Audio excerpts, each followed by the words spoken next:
ابھی صاحب مریم صاحبہ نے جو سرگودا میں گفتگو کی اس پر human rights council of Pakistan نے بڑے کنسرنز کا اظہار کیا. دیکھیں اس محترمہ مریم نواز صاحبہ ہوں، جناب شہباز شریف ہوں، جو بھی یہ لوگ ہیں، ان سب کا پرابلم یہ ہے کہ یہ اسی دراڑ میں ان کا مکان ہے جو پاکستان مسلم لیگ، پاکستان تحریک انصاف اور پاکستان کی اسٹیبلشمنٹ کے درمیان ہے.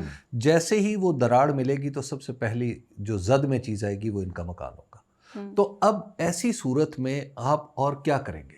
آپ کو ان کے پاس کوئی دوسرا راستہ ہی نہیں ہے کہ اس خلیج کو بڑھاتے چلے جائیں اور گہرا کرتے چلے جائیں. جب یہ کریں گے تو اسی صورت میں ان کے وجود جو ہے اس کی ضرورت پڑے گی نا. دوسری بات آپ ذرا یہ ذہن میں رکھیے، میں اس بات کو زیادہ ایکسپلین نہیں کرنا چاہتا. جو پاکستان مسلم لیگ نون ہے وہ اپنی یوٹیلیٹی لوز کرتی چلی جا رہی ہے اپنی جلد بازی سے.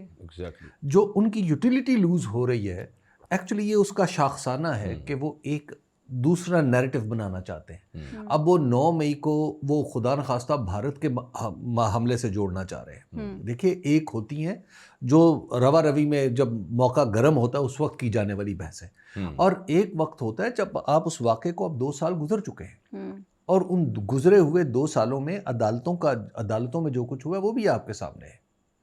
تو جب عمران خان کو عدت کے کیس میں سزا ہو سکتی ہے تو باقی کیسز کیوں نہیں چل رہے؟ یہ بھی سوچنے کی بات ہے نا.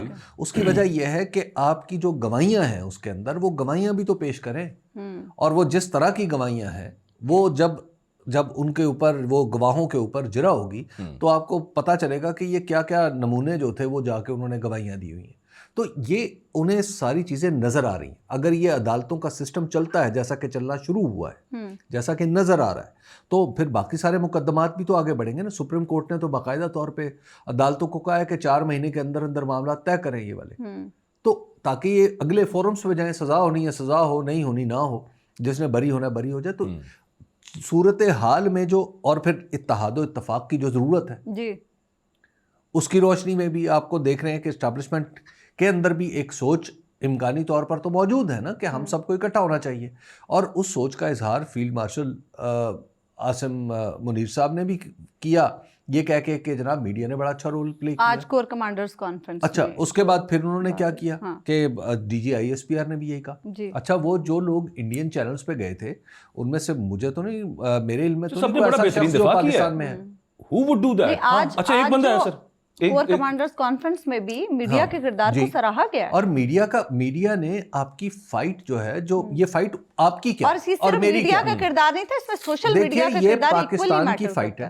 اور اس میں پاکستان کی فائٹ میں ہم سب ایک دوسرے کے ساتھ کندھے سے کندھا ملا کے کھڑے ہیں. بالکل صحیح بات ہے. اس میں پھر چاہے گولی آئے اور پھر اس میں چاہے کوئی غلط خبر آئے، تو اپنا اپنا کام سب کریں گے.